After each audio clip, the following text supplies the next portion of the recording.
Thank you for excellent exposés. Mary, I think this drinking business will not work in our conflict. Perhaps the most likely equivalent will be eating hummus together. The trouble is that eating hummus doesn't have the same effect on your brain as drinking Guinness. Drinking a lot of eating a lot of hummus makes you sleepy rather than dizzy.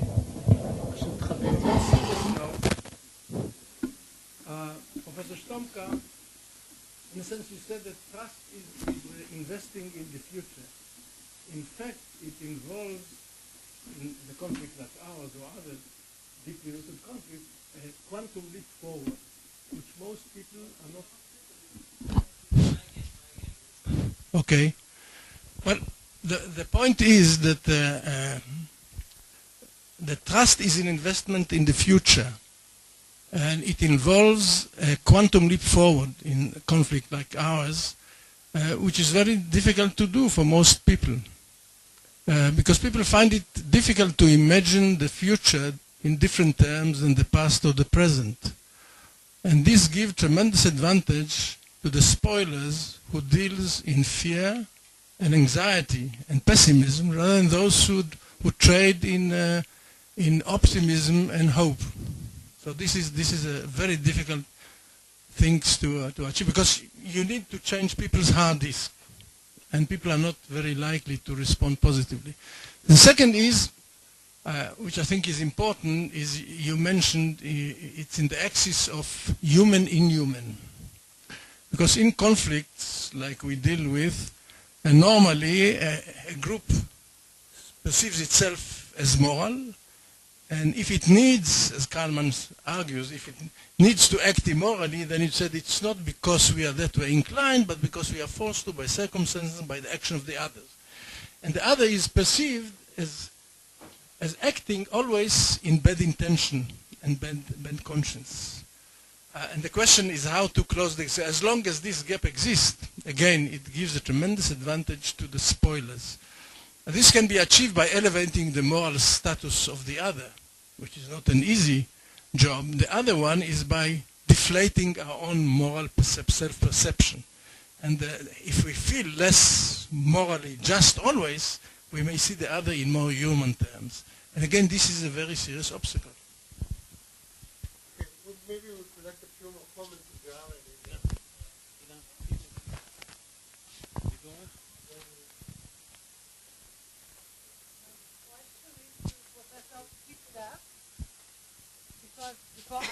Before raising the question, I would like to thank all of you for fascinating presentations and very thought-provoking. My question focuses on the religious dimension. And I would like to hear from you what role does religion play nowadays in the Northern Ireland conflict? Because I'm not sure I'm right about it, but I have the feeling that while in North Ireland the conflict started as an interreligious conflict, and religious then in the past religious feelings and religious identity played a very significant role. It diminished over the time, and now it's not such a very big factor dividing the two communities. And on the other side, in our case, in the Palestinian Arab-Israeli or Palestinian-Israeli case, the trend tends to be or seems to be different or opposite. I mean, it started not as an interreligious conflict. It was a conflict between two ethnic communities rivaling about territory and about all kinds of things, but not necessarily religion. And the religious dimension becomes more and more important, and this is in correspondence with the growing place of religion and fundamentalism all over the world. So I wonder what is the place of religion here in the conflict, in attenuating or exacerbating the conflict in Northern Ireland.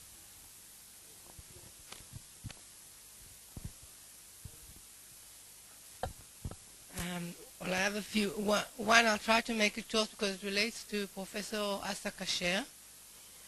he speaks about not the public not trusting the government. So how can the government make peace? We don't trust them. And I think the peace with Egypt was exactly what happened here. A large public that didn't trust then Prime Minister Begin supported his peace in a way that maybe it wouldn't have been. I'm sorry, he isn't here. Then another question to to Professor Mary is, how did you start off? Why did they trust you, your group, the people who work like that? I think that's another one. And one more thing to the other lady, Professor, is you speak about trauma and all of us, but I think we didn't, I don't know, maybe it was just mentioned as empathy, and I would like to know what you think about beginning trust when there's a big conflict like here, but other places too, is a recognition that the other also went through a trauma. That's it.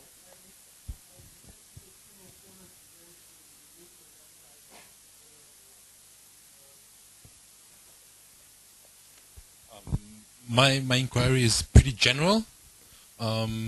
Just to give in context, for myself, I'm documenting the Bedouin population down south, and this is a pre-math, not an aftermath situation. The math is going to come in a year or so, perhaps.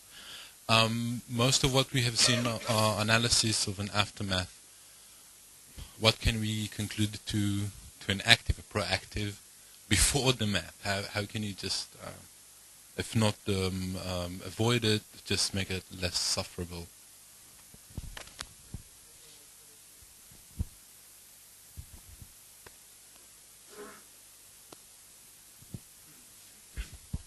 And the questions to Professor Fitzduff.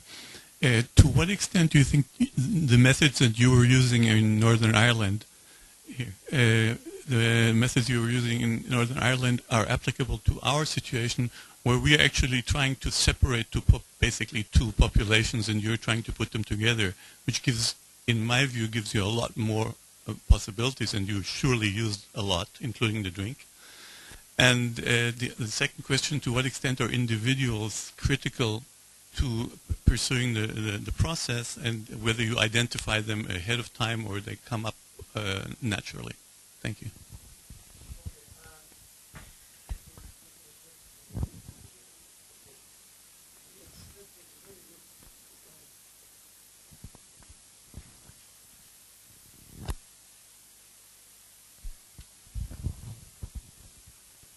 Very good point that the bets in trust are oriented toward the future which is unknown by definition, because even the people we know closely may behave in strange manners and disappoint our expectations. So even more if we have people whom we don't know closely and for whom we have an old attitude of separation or opposition, etc. So you are absolutely right. It is a question of a bet which may be won by two strategies. Think about a casino and gambling. You may do it in small steps, in piecemeal, risky steps, revocable in a sense. You don't risk your budget, you don't risk your full fortune, you just make small bets, piece by piece. We don't burning bridges, which in case the bet is badly located, you still have the possibility to withdraw. That is one strategy. Sometimes you win big, as we know from the movies about Las Vegas and those people who suddenly have fortunes, yes, flowing on them after making very small bets. There is one strategy. There is another strategy, making a big bet and risking a lot and making yourself vulnerable, in fact, by risking a lot, by a big, risky, dramatic, conciliatory gesture of some sort. The problem with that is that in order to work, it must show really determination and will by burning bridges. by showing that you don't have the way back, that you are risking everything. And that may evoke a typical human tendency to reciprocate. If you make a gesture of trust to somebody, a gesture of trust to some stranger, at least there is some possibility that this stranger will be also ruled by a moral rule of reciprocity, feeling that if I am trusted, I should not breach it. I should also show to be trustworthy. I call it evocative trust, trust which is put blindly into somebody in order to evoke the similar reaction by this rule of reciprocity, which already the social anthropologists studying primitive tribes in the Polynesian islands were showing to be very fundamental to human life, human institutions, human organization. This Malinowski was finding it at Trobriand Islands, and later Alvin Goldner, an American sociologist, has believed that this is one of the fundamental rules of social life. This feeling that any good things should be reciprocated, not immediately, not in the same currency, but in some later time, in some way. There is an obligation which is produced by this gesture of trust, disinterested, risky gesture of trust. That is another strategy for a party which distrusts. Now, for the party which is distrusted, and of course in the case of group conflict that is a symmetrical thing, so it happens on both sides. For the party which is distrusted, the way is to show, but some either real or symbolic ways, that after all it may be trustworthy in some respects. Show the competence first, the reasonableness, possibility to argue. Show some honesty, some fairness or truthfulness next. Then go further.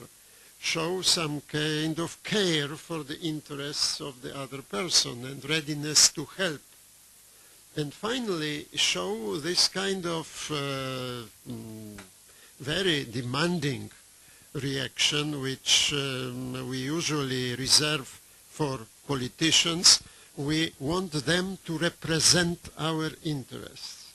To represent our interests in the sense that to act on our behalf, suspending their own interests. That is extremely demanding thing, of course, but it is also something which, if it is shown, raises the trust of other party because it immediately raises trustworthiness. That is a symmetrical situation. So that is my general reflection concerning this extremely difficult thing.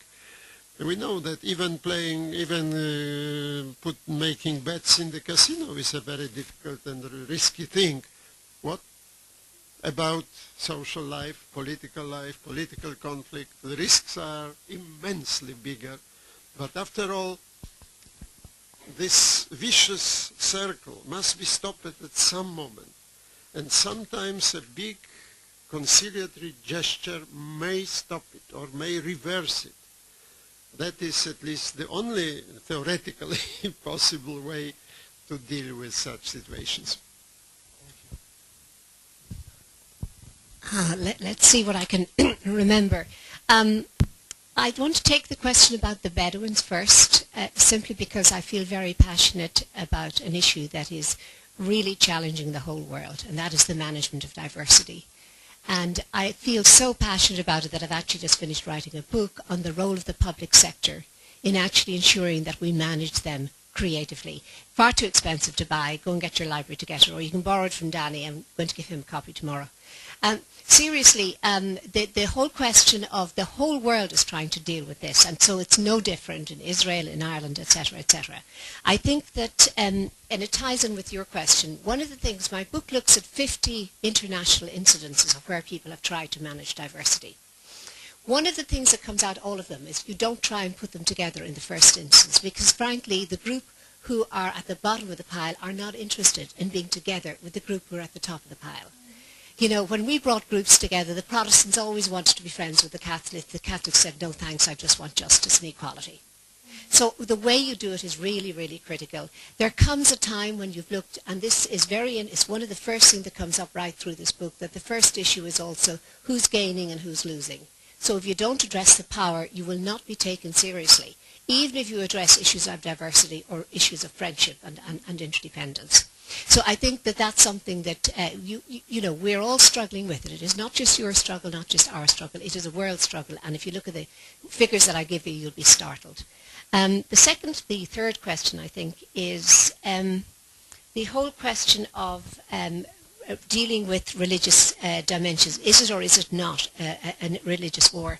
We had one group in Northern Ireland. See if this rings any bells for you. It was a Protestant fundamentalist group.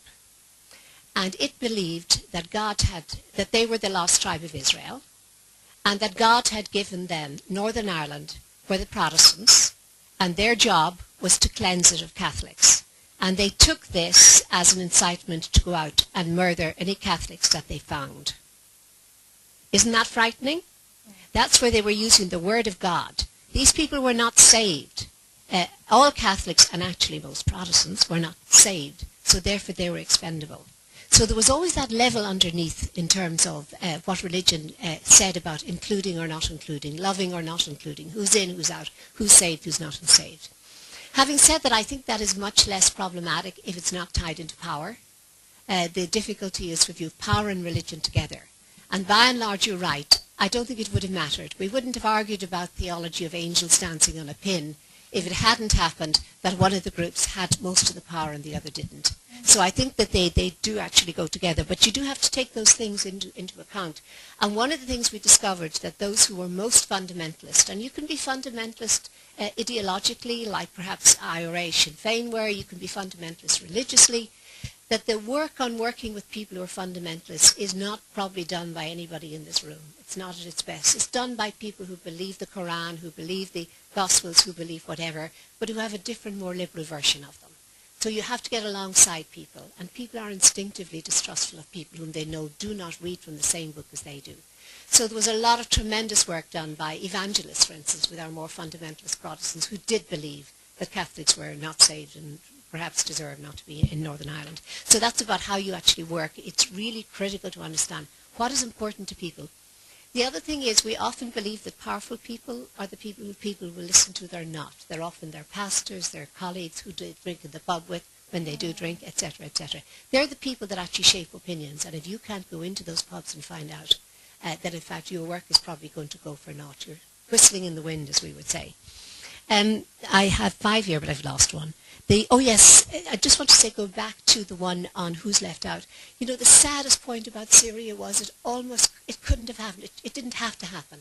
There's a wonderful photograph of Bashir Assad with his family just as he came into power, the new king, the new, as it were, person on the block, and he promised to do differently to his father. But it was too difficult. You know, the Alawites were they had the power. Who wants to lose power unless they're forced to, etc.? He let it drift and drift. And now I have devastated Alawites in my class who said, if only he had fulfilled that promise and the Sunnis had been brought in, we would not have had this. And the if-onlys litter our history. The if-onlys we had managed minorities properly, we would have been saved from where we are now. The other question on spoilers, I've forgotten a bit of what you said about spoilers, but I do know about spoilers, you prepare for them. In other words, I can tell you this, if you think that going into a peace process means there's not going to be bombs coming and not going to be shooting, you're out of your mind, because everybody's going to try and prevent that peace from happening. The second essay my students have to do is on who gains from war, because war is actually, you know, I'm going to joke, or am I, by saying people have said to me Israel's kept together by the fact that it's got an enemy, that the worry would be that if it doesn't have an enemy, many countries are like that. The war actually is functional for them. And for some groups, it's really functional, particularly often for young men who are often unemployed, outside of society, etc., etc. So the whole question, how do you plan for them? How do you plan for spoilers? I can remember we said violence would continue. I can remember going up to the police chief and saying, Ronnie, we've too many police. We don't need them. They're going to create mischief on the ground if they lose their jobs. He said, it's all right, he said, I'm sending them all off to Kosovo. Sorry, that's why you got all those Northern Ireland police people. But you have to plan for who's going to be left out. And you have to think of all of the groups. I can remember we put on training for those who were paramilitaries. Sounds crazy. We got a lot of independent money, didn't have to have receipts or anything. So we were training paramilitaries in how they would actually gain votes. And Northern Ireland's very small, so I got a ring from a couple of it was mostly the loyalists we were training. I got a ring from a couple of the smaller Republicans saying, do you think we could gain votes in such and such a place? And I had to honestly say Sinn Féin had it tied up so they wouldn't, and they just said, oh, it's okay, we'll just go on bombing then. The people that you are hearing now, the leftovers, the continuity IRAs, they're the very people who didn't get a piece of that pie when the agreement was signed. So you really have to think long before you put the peace process in place. Who's going to lose by it? How are you going to bring them along? On the settlements, who will deal as opposed to who's an ideologue? I hear there's a big difference there in terms of grounds and space, etc., etc. Get planned for them all so that you actually are ready for the possibilities that might emerge. And I'm sorry for the question I've lost, but... Oh, yes, the role of individuals, thank you. The role of individuals is you have to be very careful here because groups are groups. And by and large, we did a piece of research on this, actually, because we wanted to see how far people could go ahead of their groups. And it's what we call the elastic band theory. And both religious people and political people would say to us, but Mary, we can only go ahead so far ahead of our people before they will snap us back. So to that extent, important individuals are often people who are politicians, who are in charge of faith groups, etc. But I have heard the most important of faith people who would stun you by saying, well, we can't actually do that because we will lose some people. So individuals' power is actually quite limited if they're part of a group. The problem is if they're not part of a group, they're often irrelevant. So you're actually dealing with the double bind there. The people can only go so far. And that's why I say you have to help powerful individuals to actually make a difference. Now, when I'm talking about small, powerless individuals, like most of the NGOs, that's actually not having power is great. You don't have to deliver. You can't be blamed. John Major stood up in the comments and said, we're not dealing with the IRA. He may not have been. His government may not have been. They were listening very carefully to a lot of NGOs who were. So not having power as an individual is good. If you have power as an individual, you often have to be helped to deliver. So unfortunately, you've got that double bind there. So remember the elastic band theory when you think of politicians and political leaders and religious leaders. Thank you. The lady in the back actually mentioned, you mentioned the most important issue of victimization. When we talk about intracommunal violence and intracommunal conflict, two things I think are very important. One being that immediately after the conflict, the victims on either side are not capable to perceive the victimization of the other side. So it takes time for empathy to be developed. Before that, the trauma healing should take place. So your own victimization should be taken care of. When we started to work in the community, and that was back in 2000 and even before, we fairly enthusiastically thought, okay, let's try to put together mothers who lost children in both communities. It was impossible. And we even heard on the one side, from the one side, our pain is not the same. No matter if the mother on the other side also lost her son. The truth is also that immediately after the conflict, we were looking for a victim, we were looking for missing persons only on our side. So it took 10 years or even more, then state officially started to look the missing persons that were citizens of the Republic of Croatia, no matter if they fell on the Croatian or Serbian side. So this kind of initiative actually started above, so from the top. kind of parallel with that process, the process within community also started when actually mothers came together and started to talk about how to help each other in finding the missing bodies. So this is really important process, but it's a very slow process. It takes time, and it's not the best idea to start this process early on after the conflict. So it really, we need patience. We need, so psychologists and other, and especially government actually, and especially local government, needs a lot of patience that that kind of work actually is possible at all.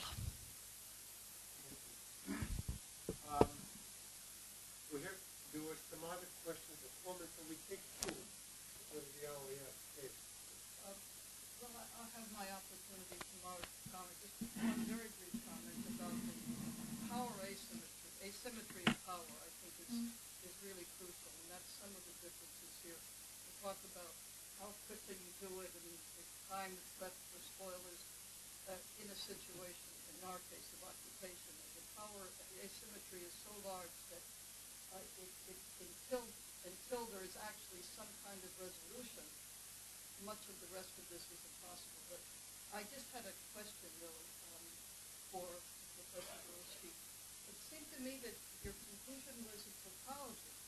That is, that those who have a positive, the emotional aspect, that those who have a positive view of the other are those who are more likely to be trusting. And while I certainly agree that emotions are a crucial element, that seems to me to be a tautology. In what sense? If they have a positive view of the other, that means they are trusting.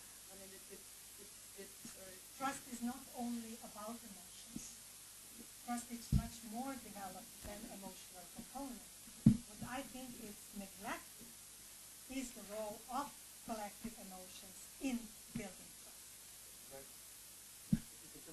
Oh, I'm sorry. So what I think it's important that we distinguished emotional and other components of trust. So if the emotional components is too high, then other components of trust couldn't be actually developed. So other positive emotions could actually encourage trust building in community relations. And what I also think is needed is to kind of ameliorate negative emotions that are so prevalent in communities that went through intracommunal violence. And this is aspect that has not been dealt with. And it's extremely important.